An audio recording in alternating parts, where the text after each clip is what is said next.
Where's your money? Oh, right. I've been supporting you until today. The room went dead silent.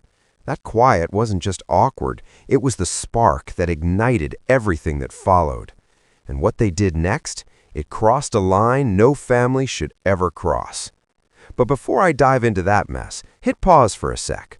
Where are you watching from right now? Drop it in the comments. New York, LA, Chicago, or somewhere small town. Let me know I'm not alone in feeling that sting from your own blood.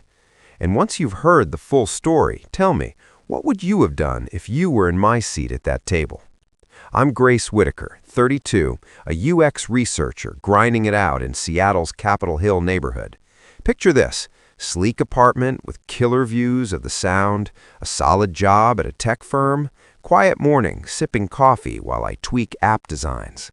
From the outside, it's all put together. But zoom in and you'll see where half my paycheck vanishes, straight into the black hole called family. My mom, Linda, was a powerhouse nurse until heart surgery sidelined her into early retirement. Dad, Thomas, taught economics back in the day, then flipped to consulting, which mostly means staring at a phone that doesn't ring. And Brooke, my little sister, 4 years younger, all charm and zero follow-through. She fancies herself a fashion influencer, posting outfits and vibes on Instagram, but her real talent is influencing my wallet. Rent overdue, credit card maxed, car breakdown. Her texts always kick off with, "Hey sis, just this once?" I'd tell myself that's what sisters do, keep the ship from sinking. I bailed out the family home from foreclosure, covered meds, tuition, you name it. I figured one day they'd see me as the hero, not the ATM. Every Sunday, I'd make the hour drive south from Seattle to Tacoma for family tradition. Roast chicken, creamy mashed potatoes, pie for dessert. The house smelled like fresh coffee and that old wood polish from my childhood. Walls lined with photos, Brooke in her pageant gown, Dad shaking hands with bigwigs, Mom beaming in scrubs. Me? I'm always in the background, cropped at the edges, the reliable one who shows up late from work.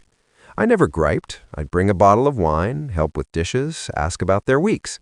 They'd gush over Brooke's latest collab, Dad's potential lead, Mom's pricey prescriptions. Dad would pat my shoulder like I was a star employee. "Thanks for keeping us steady, Grace." On the drive home, some nights I'd brush it off as families are messy. Others, I'd white-knuckle the wheel, knowing it wasn't love holding me there. It was guilt, the kind they'd baked into me since I was a kid. But that last Sunday dinner, the air felt off from the jump, thick like a storm brewing. Table set as usual, steaming chicken, basket of rolls, wine glasses glinting. Mom raved about Brooke's invite to a fancy Seattle designer bash. Dad chimed in about exposure and pride. I nodded, smiled, but inside I seethed. Exposure doesn't pay bills. Pride doesn't wipe out the thousands I'd transferred to keep Brooke's credit afloat. Brooke lounged back, scrolling her phone, then tossed out that laugh, sharp like broken glass. "You know, Grace, you should tag along to one of these events. Maybe you'd finally meet someone." She glanced up, eyes twinkling with malice. "Where's your husband and kids anyway?" "Oh, right, you don't have any." Time stopped. Mom let out a soft, nervous giggle like she was defusing a bomb. Dad chuckled too, shaking his head. "Don't tease your sister," but his smirk said otherwise. The world tunneled. Garlic aroma, ticking clock, clinking forks, all buzzing in my ears. I'd sacrificed holidays, vacations, my own dreams for them. And this was how they saw me? Incomplete, a spreadsheet spinster? Brooke swirled her wine, adding fuel. "I mean, you're doing okay with that tech gig. What is it again? Screens and surveys? You'd be happier with a life beyond spreadsheets." My grip on the spoon tightened, heat flushing my face, years of swallowing digs, and something snapped. I set it down, voice steady. "Where's your money, Brooke?" "Oh, right. I've been supporting you until the day." Silence crashed in. Mom's hand froze. Dad's eyes bounced between us. Brooke blinked, stunned. "Excuse me?" "You heard me," I said. "I'm done. No interruptions, just the clock ticking like a bomb." That silence wasn't relief. It was the end of an era. Driving back to Seattle that night, rain slicking the roads, my reflection in the window looked resolved. No tears, no reruns of their words, just tallying up the sacrifices that built their world while shrinking mine.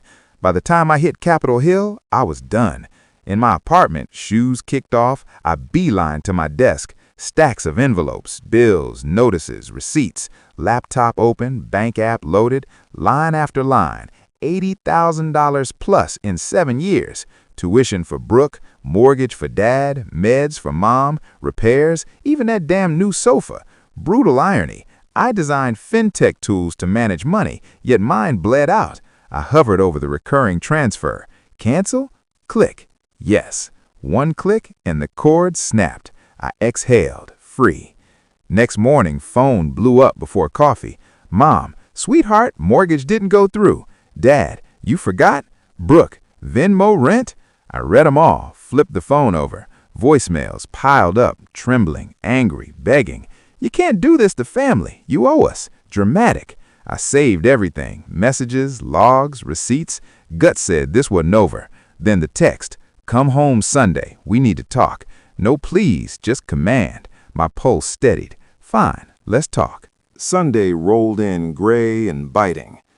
Drive to Tacoma felt purposeful. No rehearsals, just calm. Parked outside the house I'd saved, peeling paint, flickering porch light.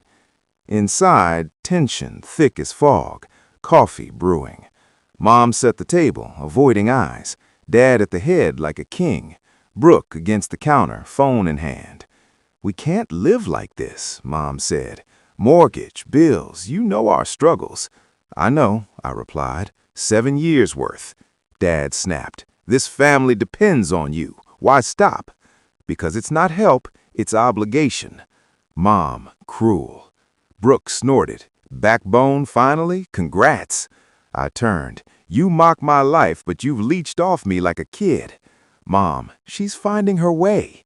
My laugh. You never made her. Dad slammed the table. Respect. Earned, not demanded. Brooke spat. You think you're better with your money? Without us, you're nothing. Difference is, I don't need you to define me. Pathetic. Die alone. Maybe, but debt-free. Mom gasped. Brooke lunged. Selfish. I slapped down a folder. Thud. Records. $84,000 plus paid. Brooke, keeping score? Proof. Then the bomb. Printed loan notice with my forged name. Home equity line. Their signatures. Forgery. Identity theft. Color drained from Dad. Ridiculous. Bank says otherwise. Lawyer Rachel Trans on it. Mom, outsider against family? You crossed the line. Dad, threat?